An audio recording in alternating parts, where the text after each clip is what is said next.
పరిశుద్ధాత్మకు మహిమ కలుగును గాక. ఆదిలో కలిగినట్లు ఇప్పుడు పితా పుత్ర పవిత్రాత్మకు మహిమ కలుగును గాక.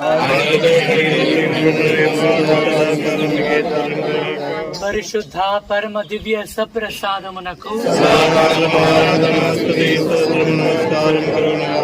పితా పుత్ర పవిత్రాత్మకు మహిమ కలుగును గాక.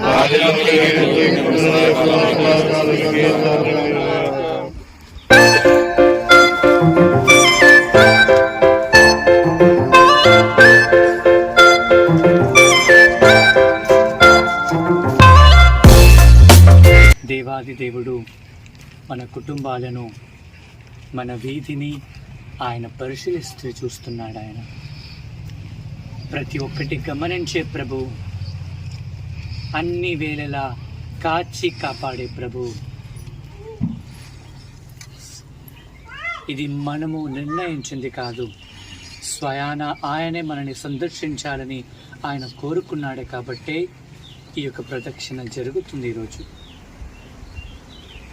ఇంకా భక్తి శ్రద్ధలతో ఈ యొక్క దివ్య ప్రసాద ప్రదక్షిణలో పాల్పంచుకోవడానికి చూసేవారు